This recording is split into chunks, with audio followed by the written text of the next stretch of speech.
नमस्कार, बहुत स्वागत है आपका उस शो में जिसको आप जानते हैं प्राइम एट 4 के नाम से।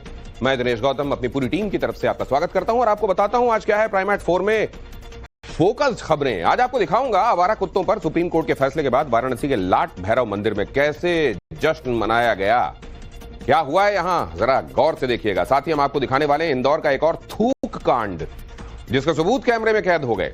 इसके अलावा आज हम आपको इंदौर में गलियों के नाम को लेकर मचे बवाल वाली खबर भी दिखाएंगे और साथ ही प्राइम एट 4 में आपके लिए मध्य प्रदेश से गुजरात तक मची कुदरत की तबाही की भी हर एक तस्वीर आपके सामने होगी। लेकिन पहले जरा ये खबर देखिए, कुदरत के कहर की ये खबर। मॉनसून अब जाने को है लेकिन फिर भी ये प्लेसेस हैं वहां पर कुत्तों को खाना देना बैन होगा। सुप्रीम कोर्ट ने सभी राज्यों को नोटिस भेज दिया है।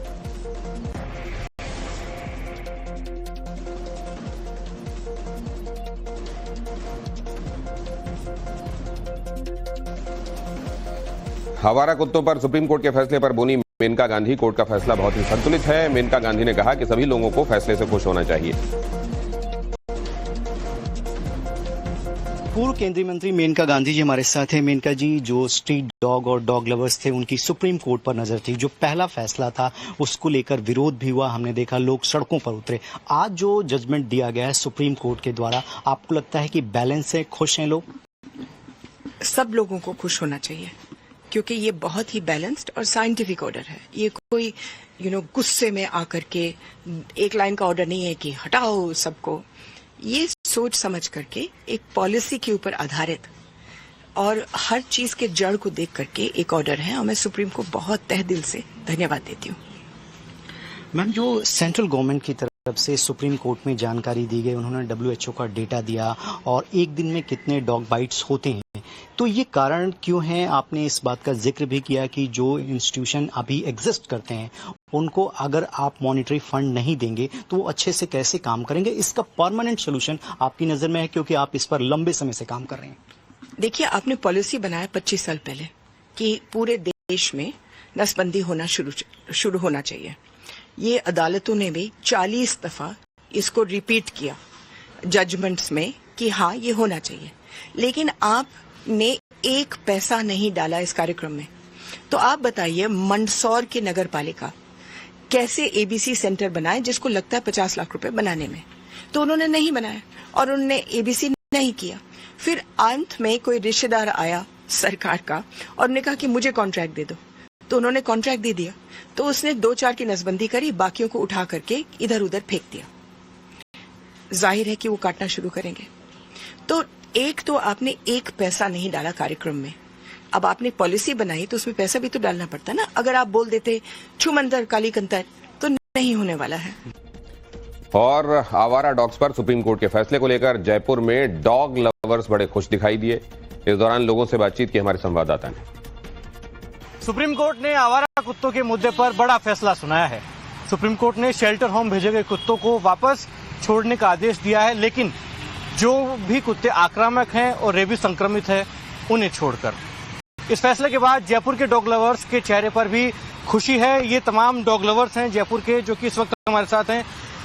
सुप्रीम कोर्ट का बड़ा फैसला आया है जिसमें कोर्ट ने कहा है कि जो भी कुत्ते शेल्टर होम भेजे गए थे उनको छोड़ा जाएगा, लेकिन जो आक्रामक कुत्ते हैं उन्हें छोड़कर। किस प्रकार से देखते हैं कोर्ट के फैसले? मैं समझता हूं कि तमाम भारत के जितने भी डॉग लवर्स हैं, जितने भी पशु प्रेमी हैं, क्योंकि पशु प्रेम तो हमारे DNA में है हम सभी के, और पशु प्रधान देश को हम लोग रिप्रेजेंट करते हैं, तो सभी के मन में भय था, पर साथ साथ एक उम्मीद भी थी कि जो गलती कहीं किसी ऑब्जर्वेशन, कहीं किसी एपेक्स बॉडी से हुई है, तो जब तथ्य उनके सामने लाए जाएंगे तो निश्चित रूप से इस पर पुनर्विचार भी होगा और इस पर सही डिसीजन भी आएगा। तो सुप्रीम कोर्ट ने जिस तरह से अपनी डिसीजन को रिव्यू करा है, 3 जजेस की बेंच ने जिस तरह से अमेंड किया है अपने डिसीजन को, मैं समझता हूँ ये स्वागत योग्य है, ना सिर्फ 150 करोड़ भारतीयों के लिए और बल्कि 6-6.25 करोड़ उन डॉग्स के लिए जो सड़कों पर दिन रात न्याय की और रोटी की उम्मीद सरकार, जनता, प्रशासन और सुप्रीम कोर्ट से करते हैं। आप किस प्रकार से देख रही हैं? आप लोग तो युवा हैं, कोर्ट का ये बड़ा फैसला है, क्या कहेंगे? सर, अभी जो फैसला है वो तो हित में है और ऐसा नहीं है कि हम सिर्फ जो अभी की जनरेशन है वो इनसे प्यार करते हैं। बच्चों से लेके बड़े तक ये सबके दोस्त है, चाहे कोई बूढ़ा हो उनके लिए ये वो बच्चे के समान देखते हैं। हम जो है इनको हमारे दोस्त के समान देखते हैं। अभी सुप्रीम कोर्ट का ऑर्डर आया है उसमें मैं बस इतना से बोलूंगी कि अब जो आया है वो हम जानवरों के हित में, हम इंसानों के हित में आया है। यही है जो हम इंसानियत कहते हैं, वो इंसानियत सबके मन में होनी चाहिए कि जो ये जो बेजुबान है, जो बोल नहीं सकते, इनके प्रति हम प्रेम बढ़ाएं। और अब जो ऑर्डर्स आए हैं, हम अपने पर्सनल लेवल पर भी जो बेजुबान बच्चे हैं इनको हम खाना खिलाएं, इनकी स्टेरलाइज और वैक्सीनेशन, इन सबका जिम्मेदारी लेने का हम सबका हक है। और सुप्रीम कोर्ट का जो भी ऑर्डर आया, इससे हम सब बहुत खुश हैं। आवारा कुत्तों पर आज सुप्रीम कोर्ट के फैसले के बाद वाराणसी तक डॉग लवर्स में खुशी की लहर देखने को मिली। वाराणसी में एक ऐसा मंदिर है जहां भगवान महादेव के साथ ही श्वान यानी कुत्तों की भी पूजा होती है और ये मंदिर है लाड भैरव का मंदिर, जिन्हें काशी का न्यायाधीश भी कहा जाता है। और ऐसे में आज सुप्रीम कोर्ट के फैसले के बाद भक्तों ने इस मंदिर में विशेष पूजा अर्चना की। हमारे सहयोगी आशुतोष ने आप तक ये रिपोर्ट पहुंचाई। इस वक्त हम काशी के लाड भैरव मंदिर के अंदर मौजूद हैं और लाड भैरव बाबा को काशी का न्यायाधीश भी कहा जाता है। आज कहीं न कहीं लाड भैरव के लिए एक बड़ी जीत के तौर पे देखा जा रहा है आज के इस दिन को, क्योंकि उनकी जो सवारी है स्वान के पक्ष में सुप्रीम कोर्ट ने फैसला दिया है।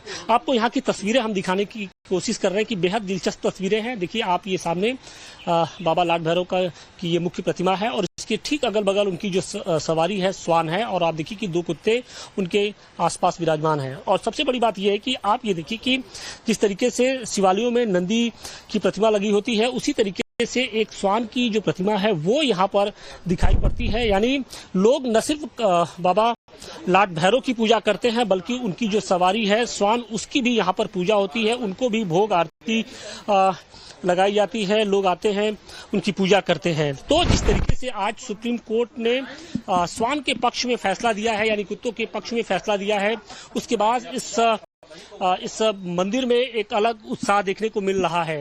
हमारे साथ कुछ भक्त हैं, हम उनसे भी बात करेंगे क्योंकि आप मंदिर परिसर से भी जुड़े रहे हैं। स्वान के बारे में बताइए कि किस तरीके से भगवान लाड भैरव की पूजा होती है, उसी तरीके से क्या उनकी भी पूजा होती है, क्या मान्यताएं रही हैं? जी बिल्कुल, बाबा भैरवनाथ के जो सवारी हैं स्वान महाराज, जब भोग उनको लगता है तो उसी के साथ अष्टभैरव को भोग और जो भी अन्य देव विग्रह हैं उनके भोग के बाद स्वान महाराज को भी भोग और जल वगैरह अर्पित होता है। उनको भी माला फूल चढ़ाए जाते हैं, उनकी भी आरती उतारी जाती है। और केवल प्रतीक रूप में नहीं, अन्य जो हमारे जीवित रूप में स्वान है जो है वो भी उनकी सेवा होती है। यहाँ पर भक्त उनको प्रसाद खिलाते हैं, बिस्किट खिलाते हैं, अन्य चीजें उनकी सेवा करते रहते हैं। तो आज सुप्रीम कोर्ट ने स्वान के पक्ष में फैसला दिया है। सुप्रीम कोर्ट ने साफ कह दिया कि उनको एक जगह नहीं रखा जा सकता है, जहां से लाया गया है वहां पर वापस उनको किया जाए। यह एक प्रकार की उदार नीति है। हमने मनुष्यता का प्रतीक जो देखा है, माननीय उच्चतम न्यायालय ने उसको चरितार्थ किया और उसको जो है एक अच्छी नीति मान सकते हैं इसको एकदम। काशी के न्यायाधीश तो बाबा लाड भैरव हैं और एक न्यायाधीश वहां पर है, उन्होंने भी बात रखी। हाँ, उन्होंने इसकी लाश को रख लिया और उनको आराम से विचरण करने का एक मौका दे दिया है। दमोह में कैसे मारपीट हो गई बताऊंगा, रखे गए। आपको बता दें कि मध्य प्रदेश के इंदौर में गलियों का नाम बदलने का मामला अब तूल पकड़ने लगा है। आरोप है कि चंदन नगर इलाके में पार्षद फातिमा रफीक खान ने नगर निगम की अनुमति के बगैर ही गलियों के नाम बदल दिए और नए साइन बोर्ड लगा दिए।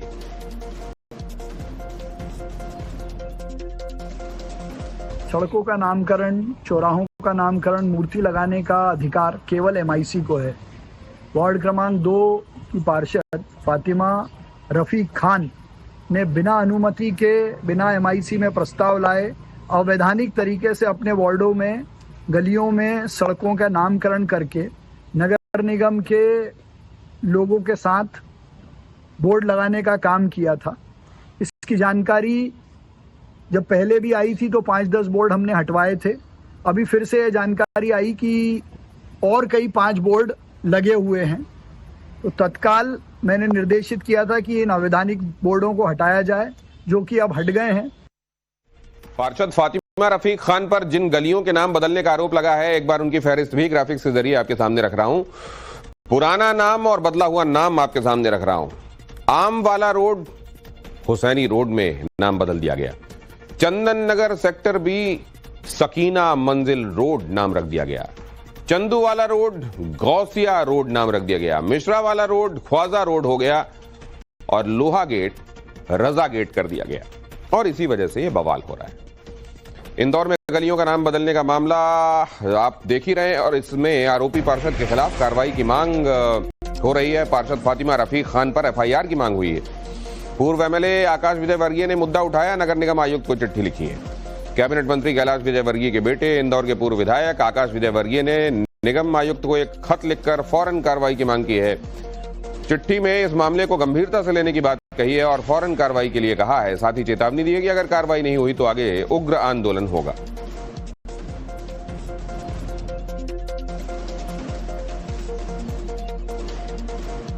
यूपी ग्रेटर नोएडा, यहां दर्दनाक सड़क हादसा हुआ। एक ट्रक में बेकाबू कार घुस गई, 3 की मौत हो गई। दर्दनाक कहर की ये खबर मॉनसून अब जाने को है, लेकिन फिर भी ये तस्वीरें, ये प्रलयंकारी तस्वीरें अब भी सामने आ रही हैं। बाढ़ बारिश ने गुजरात को बेहाल कर दिया है। सैलाब से लोगों का जीना मुहाल है। इस वक्त इसी से जुड़ी खबर आपको दिखा रहा हूं। पोरबंदर में भारी बारिश से बाढ़ जैसे हालात। पोरबंदर में रिकॉर्ड 10 इंच बारिश हुई। बाढ़ से किसानों की हजारों हेक्टेयर फसलें बर्बाद। सैलाब में लापता लोगों की तलाश में एनडीआरएफ लगा हुआ है। टाइम्स नाउ नवभारत की टीम ग्राउंड जीरो पर मौजूद है। पल पल की रिपोर्ट आप तक पहुंचा रही है हमारी संवाददाता श्वेता भट्टाचार्य ने पोरबंदर के मोचा गांव से आप तक रिपोर्ट पहुंचाई। खत्म होने को है, लेकिन आधे हिंदुस्तान में बाढ़ बारिश ने जो कहर बरपा रखी है। टाइम्स नाउ नवभारत की टीम अलग अलग राज्यों में जाके, अलग अलग स्थानों पर जाकर ग्राउंड जीरो से आपको रिपोर्ट दिखा रही है कि बाढ़ की विभीषिका क्या है। जरा इस तस्वीर को आप देखिए, आपको लग रहा होगा कि कोई समंदर है या नदी की धार है। और इस वक्त मैं बीच नदी की धार में मानो फंसी हुई हूँ और इन लहरों पर जरा गौर फरमाइए। ये इतनी तेज है कि मुझे अपना पैर जमाकर यहाँ खड़े रहना मुश्किल हो रहा है। लेकिन आपको बता दूं, ये कोई समंदर नहीं है, ये कोई नदी नहीं है, बल्कि यहाँ से एक सपाट रास्ता आगे की तरफ जाता है जो कडच गांव को जोड़ता है। यानी इस रास्ते पर मैं खड़ी हूँ जो इस वक्त नदी का रूप ले चुकी है। जब हम कहते हैं कि सड़क जो है वो सैलाब में तब्दील हो चुका है, तो उसकी तस्वीर कुछ ऐसी होती है जो इस वक्त आप देख रहे हैं। टीवी स्क्रीन पर जो देख रहे हैं ये तस्वीर, ये दरअसल खेतों की तस्वीर है। और खेतों में इस वक्त देखिए मानो सैलाब उमड़ पड़ा है। कनेक्टिविटी जब टूट जाती है एक गांव की दूसरे गांव से, या गांव का संपर्क जो है वो शहरों से टूट जाता है जब हम कहते हैं, तो स्थिति जरा समझिए। ये देखिए बहाव इतना ज्यादा है कि अगर जरा सा मेरा पैर फिसला तो मैं इन खेतों में जाके गिरूंगी, जिसमें पता नहीं कमर तक ही नहीं कंधे तक पानी भरा हुआ है। बाढ़ बारिश जहां जहां इस समय कहर बरपा रहे हैं, हमारे रिपोर्टर्स वहां से आपको हर एक हाल पहुंचा रहे हैं, कई बार अपनी जान जोखिम में डालकर भी। और गुजरात का पोरबंदर अभी सबसे ज्यादा बाढ़ से प्रभावित है। कई गांव ऐसे हैं जिनका संपर्क शहर से टूट गया है, सड़क दरिया में तब्दील हो चुकी है। हमारी संवाददाता श्वेता भट्टाचार्य ने मोचा गांव से एक और रिपोर्ट आपके लिए भेजी। में बाढ़ बारिश के बाद हालात क्या हैं और इस वक्त गुजरात के वो कौन कौन से इलाके हैं जो बाढ़ ग्रस्त हैं और वहाँ स्थिति क्या है, ये जानने के लिए टाइम्स नाउ नवभारत की टीम जो है वो इस वक्त ग्राउंड जीरो पर मौजूद है। हमने कोशिश की पोरबंदर जाने की, लेकिन एक रास्ता तो हमें ब्लॉक मिला है और अब हमने ट्रैक्टर का सहारा लिया है ताकि हम अपनी गाड़ी तक पहुंच पाएं। यहाँ के जो लोकल लोग हैं वो कह रहे हैं कि ऐसे हालात जो हैं हर बार बनते हैं, लेकिन इस बार क्या जुदा है क्योंकि अगस्त का महीना खत्म होने को है। एक स्थानीय हमारे साथ मौजूद है जिन्होंने बहुत मदद की हमारी। क्या नाम है आपका? समीर। समीर, एक मिनट मुझे हाथ दे, मैं यहाँ बैठ जाऊँ। हाँ समीर, ये बताइए कि अगस्त के महीने में ऐसी स्थिति रहती थी पहले? हाँ, ऐसे ही होता है पानी का। कौन कौन से इलाके ऐसे गुजरात में देखने को मिलते हैं? ये सभी एरिया है ना, वहाँ पर ऐसे ही पानी होता है। कौन सा? कडच, बगसरा, मोसा, यहाँ पर मेखड़ी, मैयारी, सब एरिया में पानी ऐसा ही होता है। ये सारे पोरबंदर के अंदर ही आते हैं? थोड़ा सा पोरबंदर में और थोड़ा सा जूनागढ़ में एरिया में आता है। अच्छा, तो जूनागढ़ में तो बोल रहे थे पानी थोड़ा कम हुआ है? नहीं, कुछ नहीं हुआ है। नहीं। ये घेर विस्तार लगता है, यहाँ पर पानी सबसे ज्यादा होता है। तो कैसे फिर आप लोगों को क्या क्या परेशानी आती है? हम यहाँ से गांव में नहीं जा पाएंगे, 2-4 दिन तो यहीं पर रहना पड़ता है। ये लकड़ी लेकर कहाँ जा रहे हैं? घर पर। घर पर? हम बाड़ी विस्तार में रहते हैं। यहाँ से आगे वो ना वो हमारा मकान है। अच्छा, तो ये कितने दिनों तक संपर्क टूटा रहता है एक गांव से? ये तो जैसे बरसात, जैसे बारिश चालू रहती है वैसे ही होता है। ये दूर दूर में जो मुझे खेतों में मंदिर जैसा कुछ नजर आ रहा है, वो मंदिर ही है। हाँ। तो ये ग्राउंड से कितना ऊपर रहा होगा मंदिर? मंदिर से 4-5 फुट होता है। तो 4-5 फुट यानी पानी इस वक्त खेतों में है? हाँ हाँ हाँ? हाँ हाँ 5-5 फुट इस खेतों में पानी है। और अब आपको गुजरात के जूनागढ़ की तस्वीरें दिखाता हूं। मूसलाधार बारिश की वजह से नदियां उफान पर हैं। रिकॉर्ड 14 इंच बारिश दर्ज की गई है। घर और खेत सब पानी में डूबे हुए हैं। मौसम विभाग ने बारिश का रेड अलर्ट जारी करके लोगों से घरों में रहने की अपील की है। देखिए जरा ये आप जब देख रहे होंगे, खासतौर से पहला फ्रेम जो आपको दिखाई दिया, आपको लगा होगा किसी समंदर के पास की तस्वीरें हैं क्या ये। देखिए जरा, घरों में लोगों को इस समय घर में रहना भी सुरक्षित नहीं है। घर के भीतर भी पानी में डूबे हुए हैं लोग। सामान उतरा रहा है पानी में, अनाज खराब हो रहा है। जाएं तो जाएं कहां? अपना ये आशियाना छोड़कर, अपना घर इतनी मेहनत से जो बनाया गया, और अभी ये भी नहीं मालूम है ये कितने दिनों तक स्थिति रहने वाली है। ये देखिए जरा, जूनागढ़ में किस तरह से बारिश ने लोगों के जीवन में चौतरफा एक तरीके से मार मारी है, वो आपको दिखाई दे रहा है। ये इसकी बात मैं कर रहा था। देखिए, ऐसा लग रहा है कि कोई बहुत बड़ी नदी, उसके तट से आपने ये विजुअल्स देखे हों। और यहाँ पर देखिए, सड़क थी यहाँ, अब नहीं है, दिखाई नहीं दे रही है कम से कम, और कब तक नहीं दिखाई देगी ये भी पता नहीं। ये लोग घरों से बाहर जो निकले हुए हैं, घुटनों के ऊपर तक इन्होंने पैंट मोड़ा हुआ है, और वहाँ तक तो पानी आपको दिखाई दे ही रहा है। तो आप ये अंदाज़ा लगा लीजिए कि घर की निचली मंजिल, हो सकता है ऊपरी मंजिल में अगर ये टाइम रहते अपना ज़रूरी सामान शिफ्ट कर ले गए, और ऊपरी मंजिल है अगर किसी घर में, तो हो सकता है फिर भी निबाह अभी हो रहा हो, वरना तो इस तरह के घरों में अभी रहना भी कम से कम निर्वाह के लायक अभी तो नहीं है।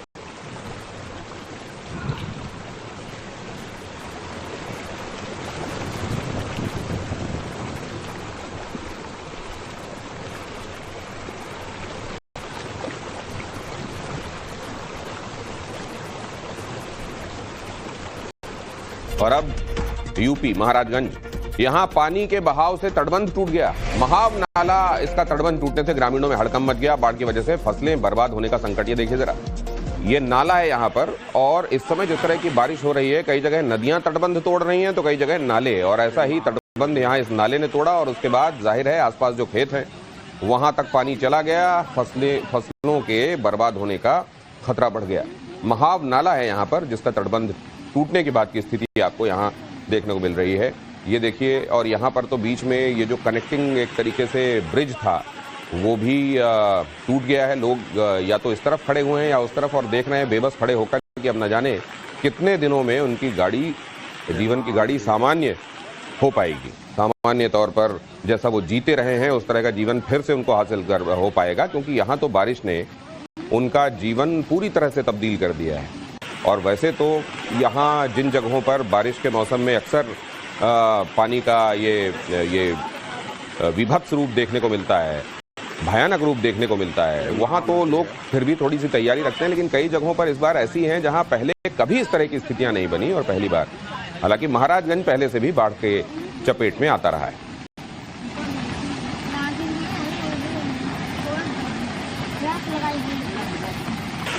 राजस्थान के जयपुर अब लिए चलता हूं आपको। लगातार बारिश ने लोगों के लिए मुसीबतें खड़ी कर दी हैं। सड़कें पूरी तरह से जलमग्न हो गई हैं। ट्रैफिक जाम की स्थिति पैदा होने लगी है। पिंक सिटी की स्थिति हमारे सहयोगी लखवीर शेखावत आपको बता रहे हैं। मानसून के तीसरे चरण के तहत राजस्थान में भी झमाझम और जोरदार बारिश का दौर जारी है। राजस्थान के अधिकांश जिलों में जमकर बारिश हो रही है, तो वहीं गुलाबी नगरी जयपुर भी इस बारिश के दौर से अछूता नहीं है। आप साफ तौर पर देखेंगे कि ये जयपुर का जेएलएन रोड इलाका है। तीन मूर्ति सर्किल के बाहर मेरी मौजूदगी है।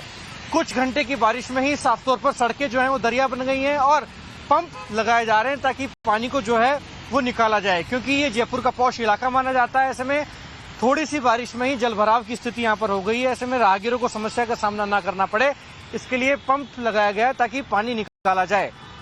तो वहीं साफ तौर पर मानसून की जो बदरा है वो जमकर इस बार राजस्थान वासियों पर मेहरबान हो रहे हैं। एक तरफ जहां इससे राहत मिल रही है, तो वहीं परेशानी का सबब भी ये बरसात बन रही है, क्योंकि राहगीरों को समस्या का सामना करना पड़ रहा है, जिसकी वजह से आम जनजीवन भी अस्त व्यस्त बुरी तरीके से हो चुका है। कैमरा पर्सन भवानी के साथ लखवीर सिंह शेखावत, टाइम्स नाउ जयपुर। और राजस्थान के कोटा के भी हालात कुछ ऐसे ही हैं। वहां की तस्वीरें भी आपको दिखाता हूं। लगातार बारिश की वजह से कई गांव बाढ़ की चपेट में। हालांकि ऐसा है कि कई इलाकों में 2 से 4 फुट तक पानी भर चुका है। घरों तक में पानी ने डेरा डाल दिया है। नदी, नाले, तालाब सब उफान पर हैं। हालात कुछ इस कदर बिगड़ चुके हैं कि गांव तक से संपर्क टूट गया है।